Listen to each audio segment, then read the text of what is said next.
लोकसभा चुनाव का रण जारी है। अब तक 4 चरणों की वोटिंग हो चुकी है। 4 चरणों के मतदान के बाद भी राजनीतिक पार्टियां अपनी अपनी जीत का दावा कर रही हैं। बीजेपी की बड़ी जीत का दावा भी हो रहा है। इसके बाद भी यूपी की रायबरेली सीट पर बीजेपी को कड़ी मेहनत करनी पड़ रही है, ऐसी खबरें हैं। रायबरेली सीट से कांग्रेस की ओर से राहुल गांधी चुनावी मैदान में है, तो बीजेपी की तरफ से दिनेश प्रताप सिंह को उतारा गया है। रायबरेली सीट पर पार्टी की सबसे बड़ी चुनौती ये हो गई है कि बीजेपी के स्थानीय खेमे में दिनेश प्रताप सिंह के खिलाफ कुछ असंतोष है। यही बड़ी वजह है कि बीजेपी के सबसे बड़े रणनीतिकार गृह मंत्री अमित शाह को मैदान में आना पड़ा है।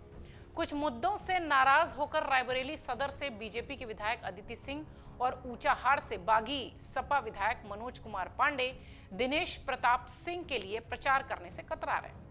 इस प्रकार अगर देखा जाए तो दोनों ही बीजेपी को रायबरेली में एक जोरदार अभियान चलाने में मदद नहीं कर रहे हैं। बीजेपी सूत्र कहते हैं कि केंद्रीय गृह मंत्री अमित शाह ने अपने रायबरेली दौरे के दौरान दोनों को मनाने की कोशिश की थी। रायबरेली में अपने चुनाव प्रचार के दौरान अमित शाह दिनेश के साथ मनोज पांडे के घर भी गए थे, उनके लिए समर्थन मांगा था। मनोज पांडे ने फरवरी में हुए राज्यसभा चुनाव में बीजेपी के उम्मीदवार का समर्थन किया था, लेकिन वो लोकसभा चुनाव में दिनेश का समर्थन करते नहीं नजर आ रहे।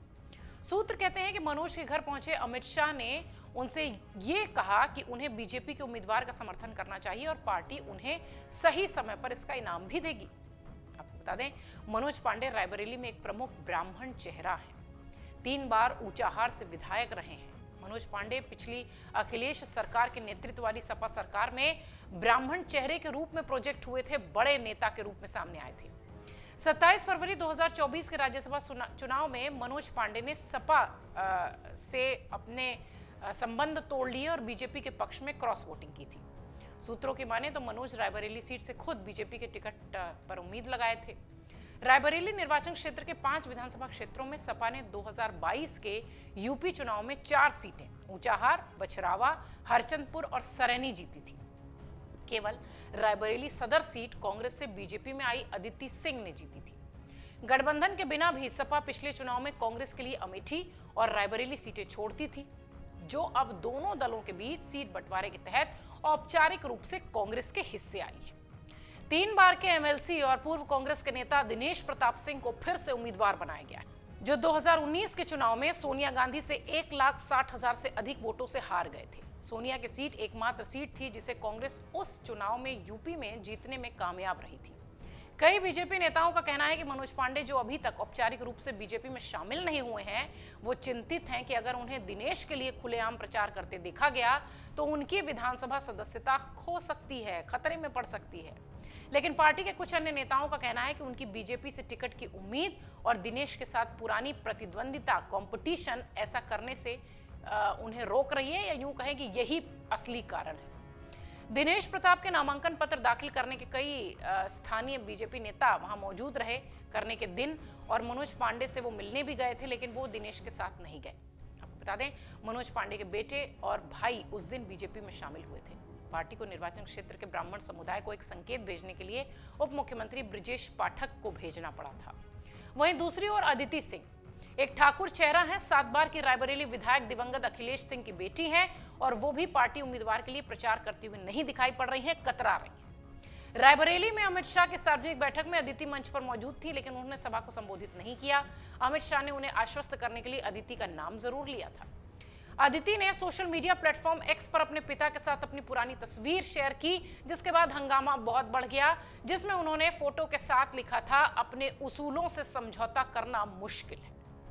2019 के लोकसभा चुनावों में कांग्रेस विधायक अदिति सिंह ने तत्कालीन कांग्रेस विधायक अदिति सिंह ने आरोप लगाया था कि उनकी कार पर दिनेश प्रताप सिंह के भाई और तत्कालीन जिला पंचायत अध्यक्ष अवधेश सिंह ने हमला किया है। सूत्र ये कह रहे हैं कि बीजेपी में शामिल होने और उसके टिकट पर 2022 का चुनाव जीतने के बाद दिनेश के साथ अदिति के मतभेद दूर नहीं हो सके।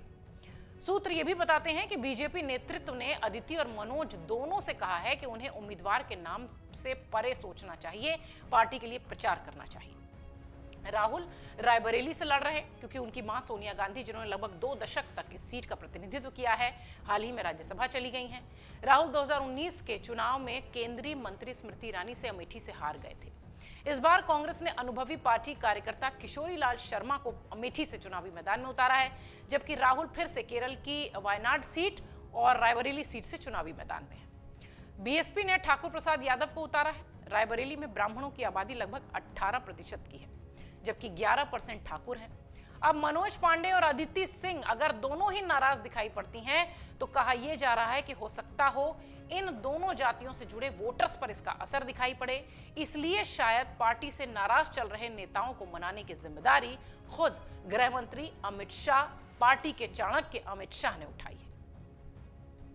अगर आप ये वीडियो YouTube पर देख रहे हैं तो हमारे चैनल को सब्सक्राइब करें और बेल आइकन को दबाना ना भूलें। अगर आप Facebook पर ये वीडियो देख रहे हैं तो हमारे पेज को लाइक करें।